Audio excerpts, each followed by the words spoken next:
안녕하세요, 주인장입니다. 자, 여러분, 우리가 제일 연애 관계를 망가뜨리는 게 뭘까요? 실질적인 문제들도 있겠지만 제 개인적인 의견으로는요, 말습관이 절반 이상이에요. 예를 들면 어떤 문제가 발생을 했어요. 그럼 그건 감정의 상처가 되는 그 근본적인 원인이 되긴 합니다. 그런데 여기서 이 문제를 안정화시키거나 심화시키거나 이 결정을 하는 것은 이 문제 자체의 영향도 있겠지만 이 문제에 대해서 서로 대화를 나누는 이 말습관이 원인이 됩니다. 예를 들면 남자친구가 술자리에서 연락이 끊겼어요. 그럼 그것 자체로 여자친구는 감정적인 상처를 입긴 합니다.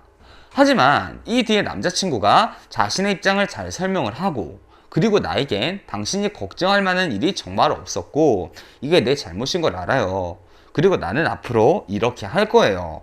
이렇게 표현을 한다면 아무래도 감정적인 상처가 어느 정도 완화가 되는 반면에, 아니 이건 내 스케줄인데 내가 너한테 일일이 보고해야 돼? 아, 집착 좀 그만해.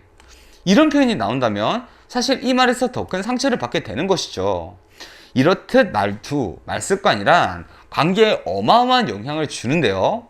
오늘은 절대 버림받지 않는 사람들이 연인에게 절대 사용하지 않는 말습관 3가지에 대해서 여러분에게 얘기해 드리겠습니다.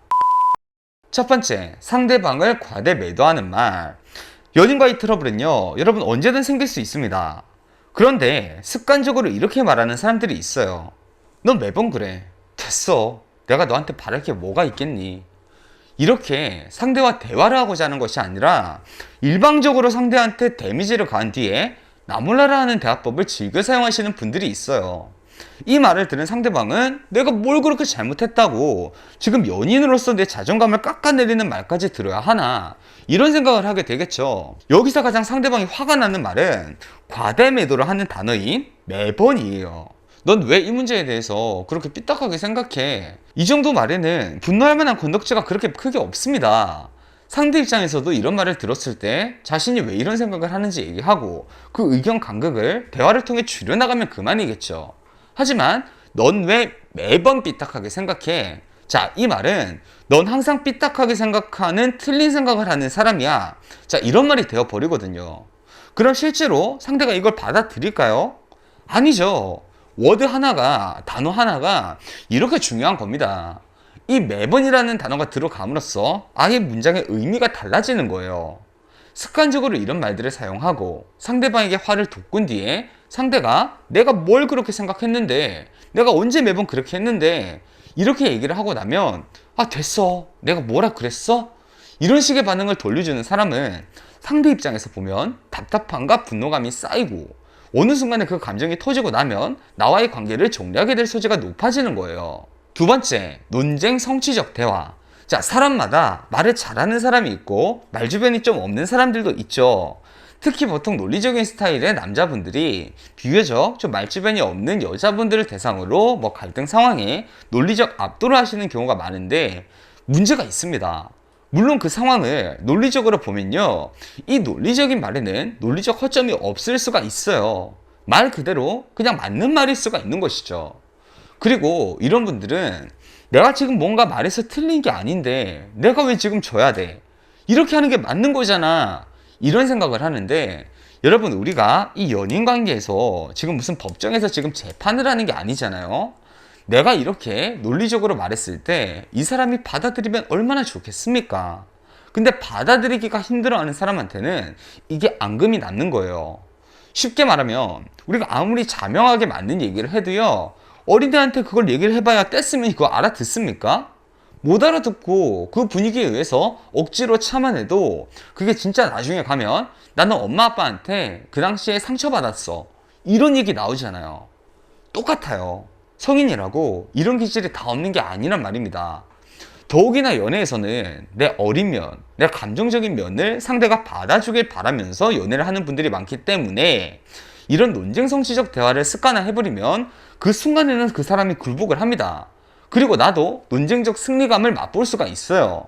하지만 이게 시간이 조금 지나면 상대방이 참지 못하고 터져버리고 나를 떠나버리게 되는 겁니다. 저도 논리적인 사람이라서 이런 게 맞는 방향이고 제가 좋아하는 방향이라고 생각을 했는데, 세상에 그렇지 않은 사람이 많다 보니까 우리가 그 스탠스에 맞춰서 얘기하는 것도 필요하다는 것이죠. 세 번째, 관계를 가볍게 여기는 말.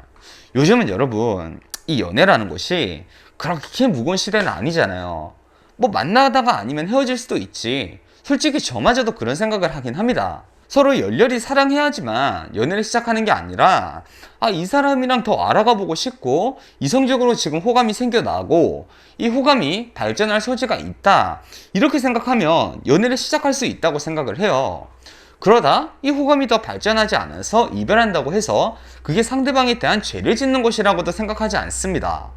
그런데 여러분, 이런 내 개인적인 연애에 대한 관념을 굳이 상대방한테 전달할 필요는 없어요. 예를 들면은 안 맞으면 안 만나는 거지 뭐. 애써 노력해서 뭐해. 어차피 노력만 하다가 서로 상처만 입고 말아. 이 말을 하는 이유가 뭐 상대방이 나에게 더 노력을 하도록 만드는 의도이든 뭐가 됐든, 이런 말을 들은 상대방은 이 사람은 나와의 관계에 노력할 의지가 없고 그만큼 나와의 관계를 무겁게 여기지 않는구나, 이런 생각밖에 하질 않아요. 그래서 여러분, 진짜 연애를 잘하는 사람들은요, 꾸준히 관계에 대한 의미 부여를 상대방에게 상기를 시킵니다. 나는 당신이 나에게 어떤 사람이고 당신이 나한테 이런 것들을 베풀어 주기 때문에 그 점에 너무 특별한 의미를 가지고 있어요.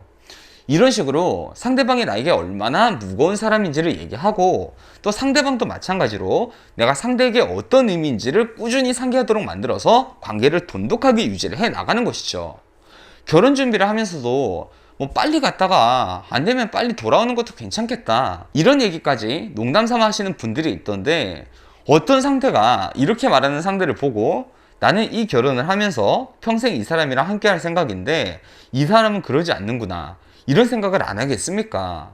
관계를 가볍게 여기는 말들은 조심할 필요가 있겠습니다. 자, 여러분, 오늘 이렇게 절대 버림받지 않는 사람들이 절대 하지 않는 말습관 3가지에 대해서 배워봤습니다. 사실 연애는 시작하는 것보다 꾸준한 유지를 하는 것이 훨씬 더 어려워요. 그리고 내 사람인 동시에 나와 모종의 경쟁을 펼치는 대상이 또 연인이기도 합니다. 그렇기에 내가 사랑하는 사람과 경쟁을 하다 보니까 더 사소한 것에 상처를 입고 이 사소한 상처에 감정이 달라지는 것이죠. 여러분은 이 사소한 감정에 의해서 사랑하는 사람을 놓치지 않으시길 바랍니다. 자, 여러분, 오늘도 행복한 연애 하세요.